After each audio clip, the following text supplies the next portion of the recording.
May the sacred presence of the one who said he would abide in his teaching be our guide. May we follow his glorious example and tread with unfaltering step this noble path until we too shall attain enlightenment.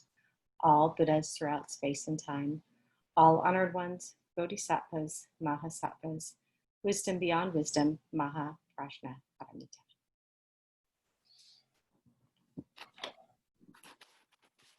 So good evening, everyone, again.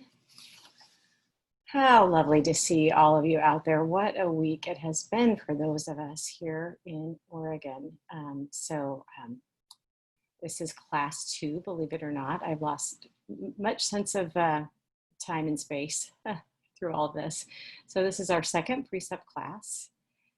And by way of introduction, I'll just have a couple of thoughts about precept study. At such a time, last week there was a lot of chaos amongst many of our Sangha members about evacuating and what to do, and just meeting what needed to be done then, and precept classes were also on the schedule on that same time, and I'm noticing in me there is this kind of tension, or there was this sort of kind of tension around carrying on with what's on the schedule, and recognizing all the things that we're living through right now with fires that continue and people in various levels of evacuation, which has thankfully calmed down, and now we're all dealing with the hazardous smoke. So thinking about bringing these things together, here we are in traditional precept study and very changed circumstances. Saying unusual circumstances doesn't quite capture it. But what's come, and it's been helpful to talk to other Sangha members, but what's kind of come out of that for me is in one sense, in a deeper sense, it's that the practice remains the same. The support that we get through practice remains the same. Coming back to the present moment, settling into zazen or whatever our mindfulness practices are, and aligning ourselves with the precepts, which is a support for helping us to realize and manifest our own Buddha nature, to meet this moment, whatever is unfolding, with the heart and mind precepts, and aligning ourselves with our own deeper nature. So, so it connects in that way, right? So in some ways I think, wow, this is never I've never lived through something like this. And then I also feel very much connected to the human condition. Like, we are not the first, although for me it feels that way, I feel very connected in time and space to centuries of people, of humans who have lived through fires and destruction, natural disasters, who've lived through pandemics, who lived through political strife and division, social injustice. And while for me, small me, Shintai, this feels like, wow, I have not met these circumstances in my lifetime before. But I join the community of all humans across time that have had these conditions in one way or another. So I feel really connected. Like, it's come up a lot during the pandemic of like, well, just welcome to being a human, like just embracing the whole damn mess, right? Here we are. So that helps me relax into a more expansive view. Like, this has been done. There are supports, and here we go, ready or not, right? So here we are, and we have examples from the past, and we have our Sangha now, our community, and many supports out there to do this with, right? So here we are. So that's how it's come together. Because at first I was just like, should we? Honestly, I had the thought, like, is this the time to do precept study? Like, oh yeah, you know what? It really is the time to do precept study. But part of me was just sort of feeling very, very scattered and fragmented. And I will confess, it's still a little bit going on. So we'll see how this goes. But anyway, I think it's helpful for me anyway, hopefully helpful for you to like orient in this bigger practice container that we as individuals are in. And there is there's a richness in that for me. There's a connecting quality. So so tonight, where we're headed, and I'm looking at my watch, where we're headed tonight is an overview of kind of a little map, a little guideline to the precepts, some kind of pointers on how it's constructed that can be helpful when we engage it. Going to particularly focus on contrition and touch on the 3 pure precepts as we head into getting into the ceremony of Jukai itself and public vow. So that is where we're headed with any luck at all. And I mentioned last week, but I'll just touch on this again and probably will repeat myself, that the precept study is really not about an academic study of the precepts, but it's really about our own engagement and bringing ourselves into alignment with the precepts and how we live. And I'll talk more about that. But it's just all of that to say it's more experiential. It's more about your, you know, when I do, at work, when I do home visits with families, I talk about like, the important part is what happens between home visits with families that I work with. And this is kind of the same thing. It's like the precepts, it's like more important what happens in between, what happens in your daily practice. And this is sort of fortification and support for all of us for the effort that we're making between meeting together and supporting each other. As I've said before, and I meant to put it in the chat, the main text for this is the Kyoju Kaimon, the 16 Bodhisattva precepts itself, and then there's a list of other resources. And this is a series of 8 classes, so this is class number 2. Also on the website, before I forget, slightly out of order, there is a link, and Teiko will help me out if I don't get the location exactly right, where it says like meeting with the teachers or how to meet. And there's a link for how to contact both Joshin and I, but there's a link in there if people are interested in talking more about the precepts and Jukai and what that means, to take Jukai publicly and talk more about the ceremony. But I wanted to remember to say that the link is on the website. Also, those who are preparing to facilitate discussions, some of you have already done this, but I'd like to just check in with each of you. So if you could sign up for a time on there, you can see the times in that. You go to the link and it gets my calendar. So it's a little technical stuff there. And if you forget all of that and want to know what in the world I was talking about, just email me and say, now what? I was supposed to do what? And well, we will connect in one way or another. So I want to offer a few thoughts about the precepts in general and how we engage them in general. So I have a couple of things I want to do. One is I'm just going to share passages, really short sentences from a 3 different teachers. One is from Daido Lori, and his book is listed in the list of resources. And he describes precept study this way.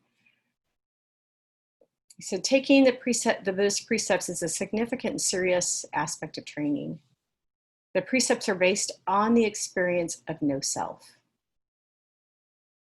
In essence, they define how an enlightening or enlightened being functions in the world, relates to others and this planet, and makes moral and ethical decisions in everyday life. So that sums up quite a lot about what the precepts are. I love that. Based on the experience of no self, of dropping sometimes that's referred to in teachings as ego, but we often talk about the small self that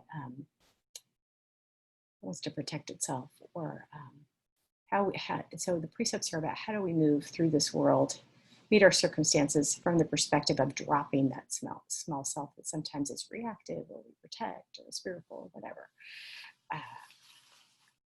And that quote also reminded me of how it's often described when I was going through classes for the precepts in Dharma. It's like talked about as a how-to guide to be a bodhisattva. So if you want to know how to be a bodhisattva, this is your how-to.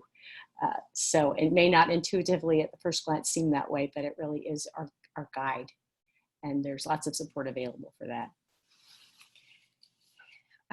And I think most people are familiar with that term bodhisattva, but just as a reminder, because I'm using that term a lot, it's it's described in many ways, but one way to describe it is one who works not only for the liberation of themselves and decreasing suffering for themselves, but works towards the suffering, liberation, freedom, happiness of all beings, and is willing to forego their own enlightenment, their own liberation, until all beings have that.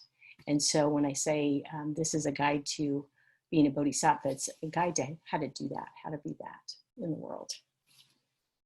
It's a tall order, but we got to start somewhere, right? So the bodhisattvas in precept practice help us with that. Another thing I wanted to share is from Being Upright. I don't know if you can see that or not, by Reb Anderson. And he describes precept study this way. Studying the essence of Zen precepts, I begin to see the vital interdependence of meditation and ethical conduct, and how it is relevant not only to Zen practitioners, but to anyone in a socially responsible way. I'm sorry.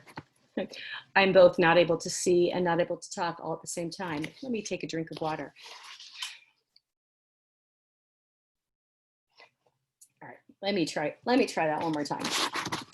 Studying the essence of Zen precepts, I begin to see the vital interdependence of meditation and ethical conduct, and how it is relevant not only to Zen practitioners, but to anyone working in a socially responsible way and committed to a life of compassion. He goes on to say, if you're a person who devotes your life to the welfare of others as a nurse, teacher, or social activist, meditation practice can protect you from burnout and open your eyes to a deeper understanding of ethical concerns. Bringing a contemplative dimension to your work allows you to honor your convictions while remaining open and flexible, even in the middle of chaos and confusion. If you are a parent or child, friend or lover, listening to the other with an unprejudiced heart while fully expressing yourself is a way of practicing the precepts that brings enlightenment into your relationships. For the Zen practitioner, the Bodhisattva precepts are not a side issue. They are the core of the process of awakening. As Suzuki Roshi said, receiving the precepts is a way to help us understand what it means just to sit. When you practice the precepts, meditation comes alive. This integration of precept practice and meditation practice, whether on your cushion, at the workplace, or in a relationship, is what I mean by being upright. So I find that just a lovely passage summarizing how meditation and precepts come together, because sometimes it can feel a little bit like far apart or separate, or how do they connect? I think that points us to that. So I think that's quite lovely. And this is a great book.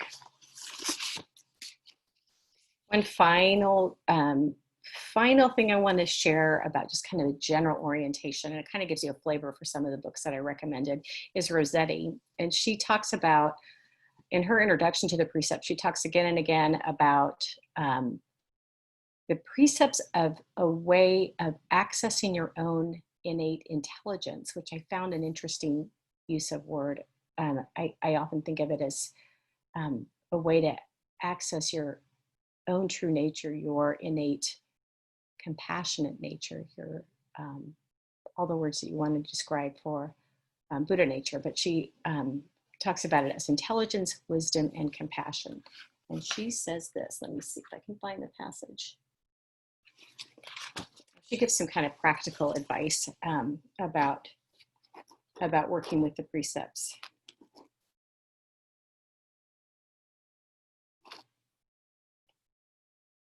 She says, there's no rule or formula that can tell you what to do. There is no calculation that you can always perform that will determine the best course of action for every situation. But one thing we can rely on is that if we learn how to be present in the situation without getting caught in self-centered thinking, our chances of taking action that best serve the situation will be far greater. This is where working with the precepts as an awareness practice can be of help. Sometimes the way will be clear and sometimes not. If it's not, you just make the best choice you can and practice with the results. We often really get tangled up in the precepts of like trying to keep them perfectly. And there is, that's an important effort to make, right? And then we sometimes get frustrated because it just does not seem clear what to do. And then part of our practice is to just do the best we can and accept whatever karmic consequences come of that. But man, that can be really an unsatisfying answer because we want to know what is the way forward, right? It's just not always clear. And so I love her instructing that, is like that. And it's just nice to have someone else express that. It's not always clear. We don't know what to do. Our practice is our willingness. Doing it wholeheartedly as clearly as we can and being willing to make mistakes and move forward in that. Alrighty. So a few other just kind of overview things about the precepts I wanted to share. So sometimes, I think many people probably know this, but sometimes it is a little confusing that it says the 16 Bodhisattva precepts, and it's not always clear where you get 16. So kind of working backwards, there are the 10 grave, you'll hear us refer to the 10 grave precepts. Fumbling with my book here, they're in here somewhere. So kind of going backwards, the 10 grave starts with the ones that are like, do not kill, cultivate, and encourage life.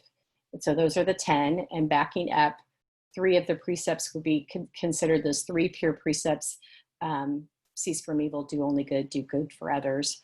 And then backing up from there, the other 3 would be the 3 refuges, Buddha, Dharma, and Sangha. So that's how you get to 16. Also notice that there are pairs of commentary under the 10 grave precepts. So under each of the precepts, there's 2 little paragraphs. And the first paragraph is talking about, it's a commentary on each of the 10 of the 10 grave precepts from the perspective of the absolute, and often attributed to Bodhidharma. So for example, do not kill, cultivate, and encourage life. You'll see right underneath that, in the realm of the everlasting Dharma, holding no thought of killing is the precept of not killing. So you'll see that for each one. And then the second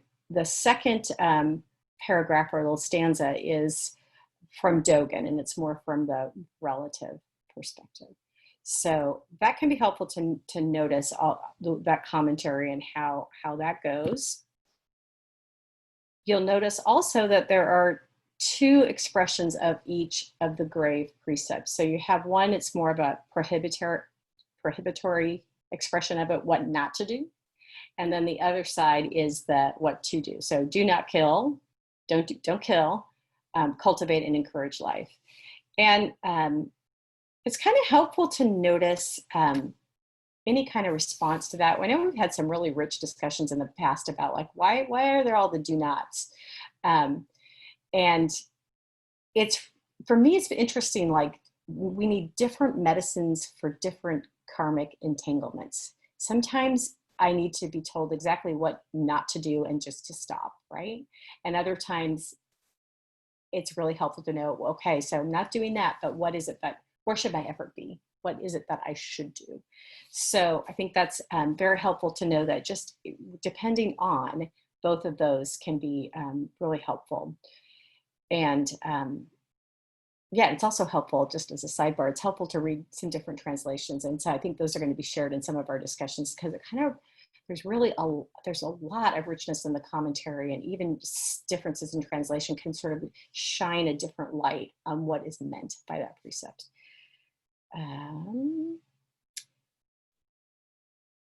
The precepts are also often referred to as a karmic mirror. So as we start working with the precepts, they can, and we see the precepts that are difficult to keep, or that we resist, or that seem easy to keep, it can show us can point us to our own personal work to do with this. How do we align ourselves? Where do we resist? Where, and it can be helpful to think about which some of the precepts seem easy to keep. Like sometimes you read that and you have just that little subtle thought, oh, I got that. That's not a problem. And then other ones is like, ooh, that seems so hard. I don't even want to look at that one. So it's kind of helpful to notice those responses and being open. Sometimes I have found the ones that I thought, like, you know, I think I'm good with that one. There's always more, right? There's always layers. There's always aspects that I haven't quite seen. It's kind of just, it goes and goes, which is great. We just see more and more.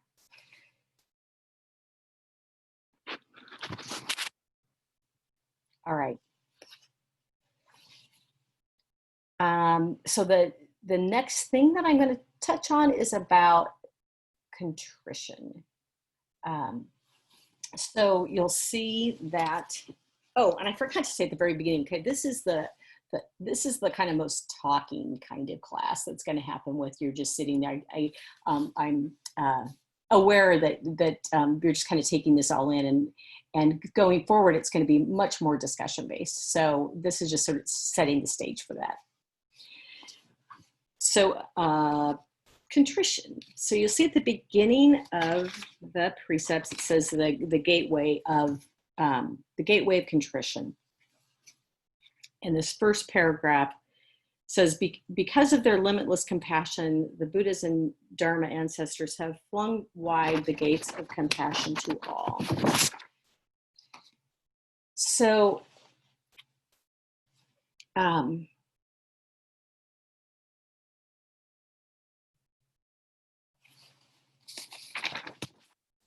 what I was going to say here. So this is I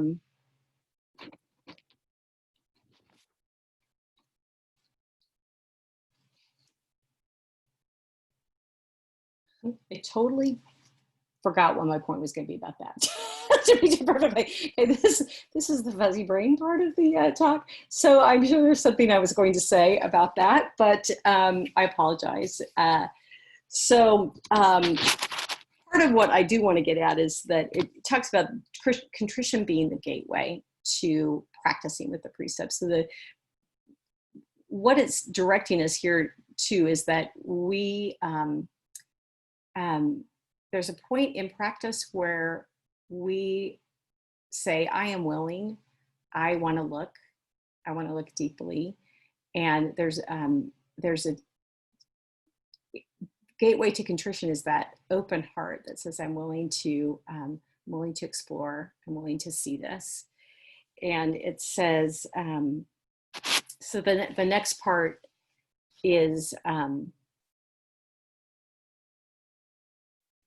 it says that the talks about the karmic consequences is inevitable at, let me just read that part. It says, although karmic consequence is inevitable at some point in the 3 periods of time, contrition brings freedom and immaculacy. And here the 3 just can be helpful to know that the 3 periods of time referred to, I've heard it taught 2 different ways. That's referring to past, present, and future, and also can be meant to refer to this lifetime, the next lifetime, and the lifetime after that. And don't be thrown by this idea of lifetimes. It can remember that in Zen, each moment we arise and fall, and each moment we are born and die. So the lifetime can be just one moment, and the next lifetime could be 5 minutes from now, and lifetime after that could be tomorrow. So that's can be kind of the framework for thinking about that. And the next part of the verse comes to the, I'm going to just highlight here, it comes to the contrition verse itself that says, all my past and harmful karma, born from beginningless greed, hate, and delusion, through body, speech, and mind, I now fully avow. So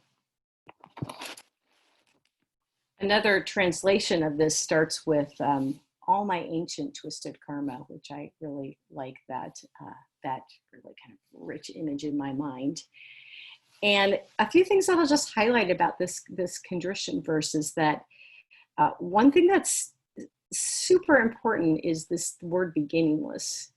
So somehow the wheel of karma was put in motion, and we don't really know how, but here we are in this particular human form, this bundle of skandhas, and we have this sort of karmic inheritance that is now ours. It's like ours to move forward with and deal with. So, but I like the beginningless part because it can, to me, that just makes me sort of breathe a sigh of relief. If you have any tendency towards self-blaming or judgment, you can kind of feel like, well, you know, I don't know how I inherited this particular set of karmic entanglements, but I'm willing to work with it. But it started well before any of us, right? But here we are. And it's also important to know that this aspect of confession, like, does the word just show up there, I think, or who are we making contrition to? It's really non-dual. It's not that we're acknowledging or making contrition before something else. It's really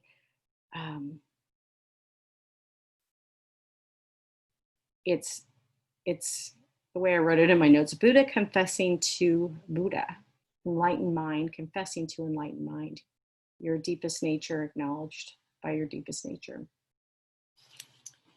So contrition is this act of contrition, coming forward, acknowledging the karma that we create in our present form of body, speech, and mind.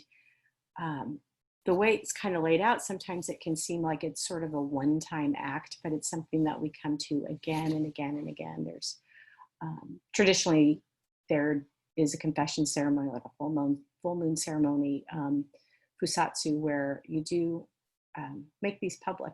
There's a lot more to say about how that works, but there's a long tradition of coming back to this practice again and again, very publicly. So we can do it privately, we do it publicly, and it's something we come back to again and again and again. And it's really a key step in practice. It's our willingness to be honest with ourselves. And one last part of this that I will emphasize, I'm trying to look for it, it says,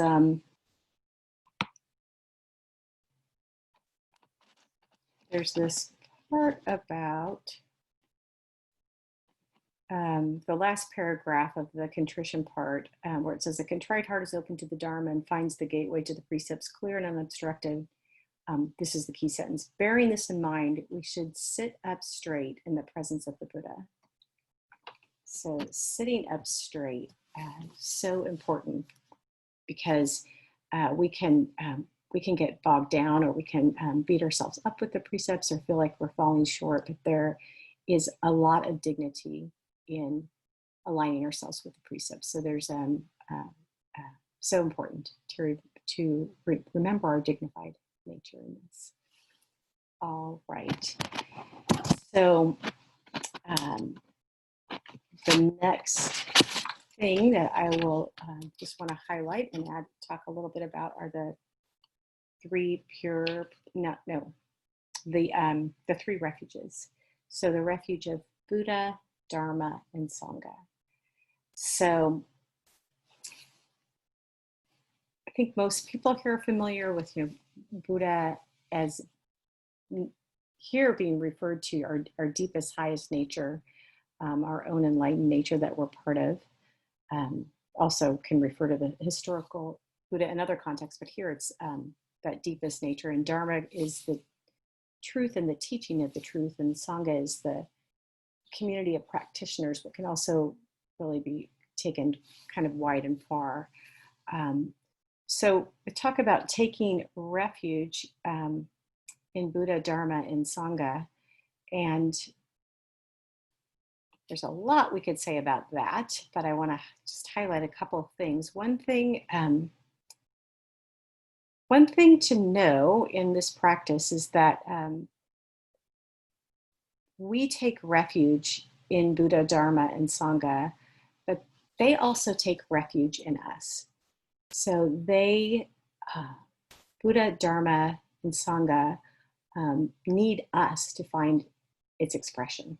So we express Dharma in our lives and enlightened nature in our life, and we create Sangha. So, and the other thing that's sort of similar in idea is we take refuge in Buddha, Dharma, and Sangha.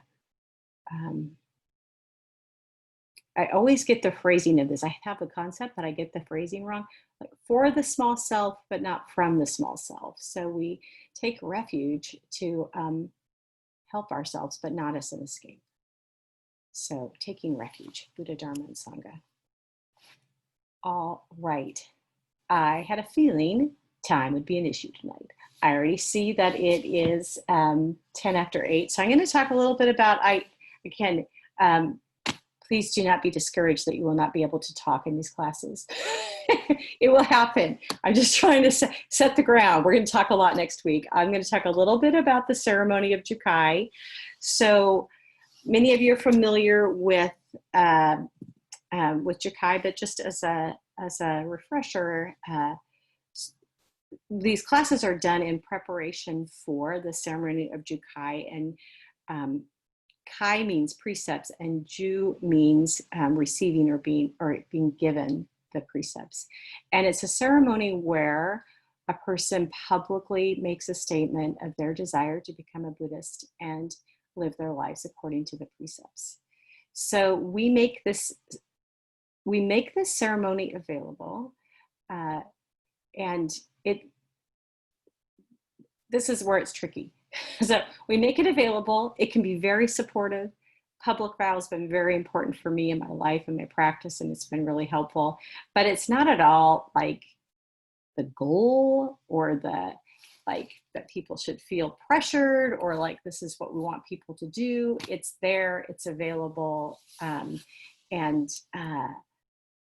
it can, depending on your own.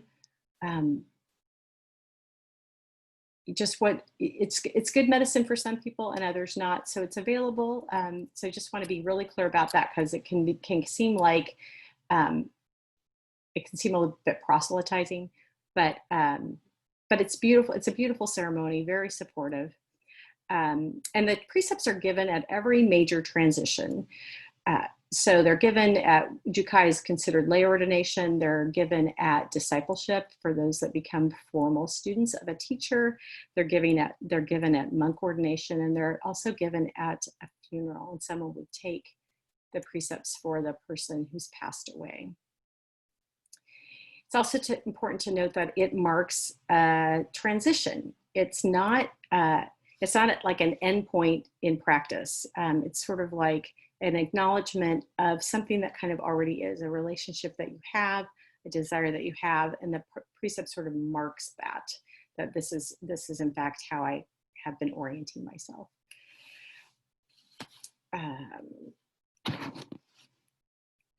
So taking the precepts publicly, I've said some about this, but it is about honoring an intention. It's not that the precepts can be kept perfectly, but it's a way of honoring and acknowledging and getting support for living in this way.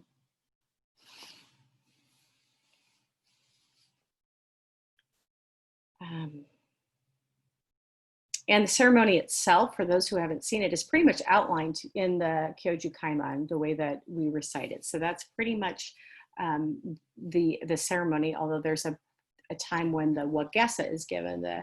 I'm looking around the room to see if anybody's got one on, with short, thin straps, and you will see people wearing wagesas when we in person, and that means that someone has taken the precepts, and they've joined what's called the Sangha of the 10 quarters. So that means in our lineage tradition, means they've taken a general, they've vowed to keep the precepts and live according to the precepts, but they're not making a commitment to a particular lineage or a particular teacher.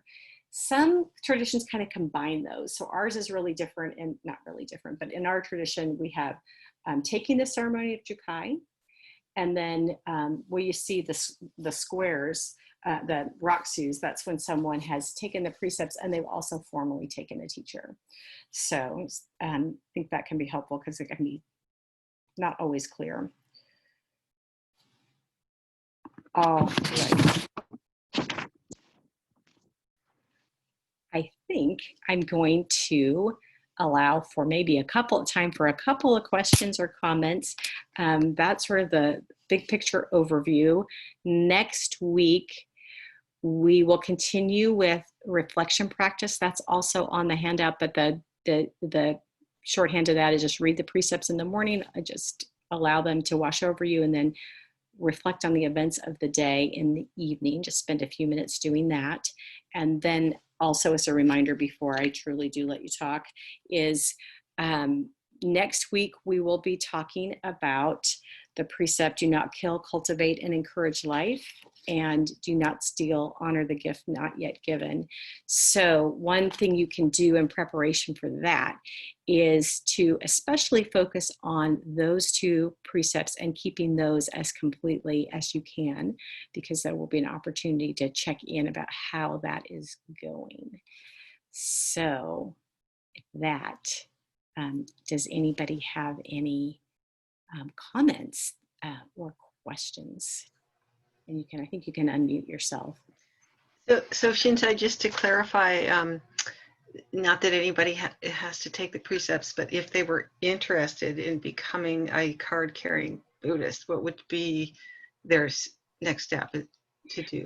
Thank you for that. Yeah, because it was not clear. So if you are interested in doing that, or just want to know more about it, just than what I've described here, sometimes that is kind of just a nice conversation to have. You don't have to be, by making an appointment with me does not commit you to taking the precepts, but you can, you would just contact me either by emailing me, you can sign up for a time, you can call me, and then we would just talk more about that. And go through a little bit of it, just a little bit of just making sure you know what you're getting yourself into before you're doing it publicly, and just a little bit of a check-in. And then if there are people that are wanting to do the ceremony, we will make it happen. I know that at Brightway they did it outside in a park, and also partially through Zoom, and it was really lovely, and people just loved it. So there's a way to do that. Does that clear up? Okay. Any other comments or questions? Sorry again that I didn't leave much space for discussion.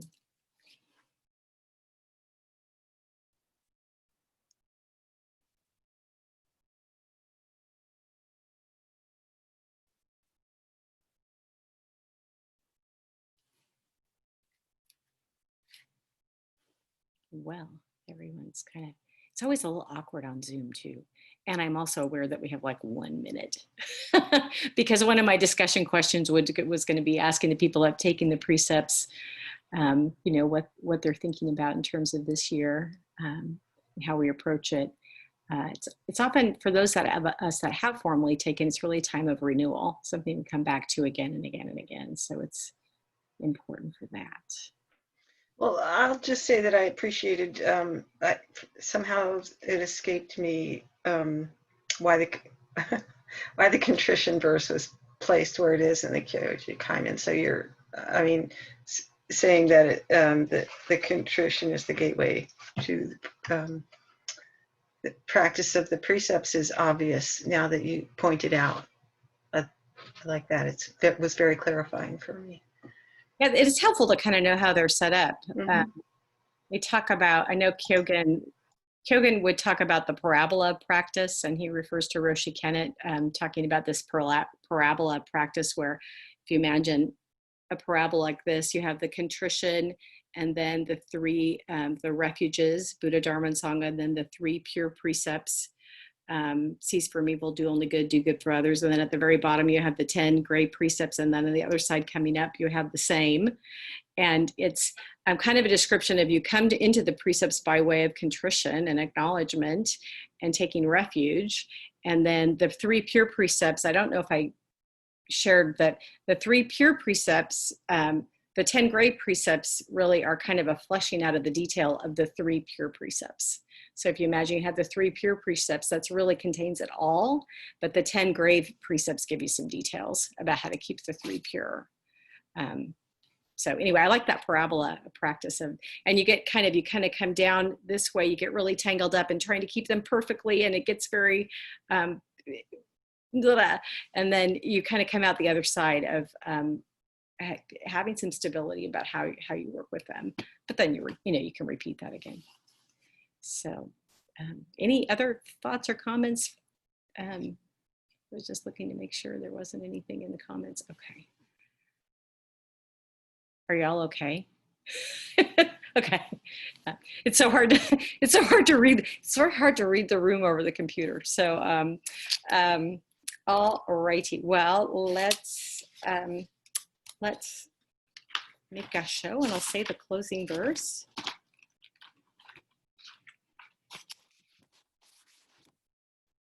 Abiding in this ephemeral world, like a lotus in muddy water, the mind is pure and goes beyond. Thus we bow to Buddha. All Buddhas throughout space and time, all honored ones, bodhisattvas, mahasattvas, wisdom beyond wisdom, maha prajna paramita. All right, thanks again, everybody. Please feel free to unmute yourself and say goodnight. And yeah, thanks for being here. Thank you, Shintai. Good night, all. Thank you. And everyone. Take care, everybody. Don't do too much bad air. Take care.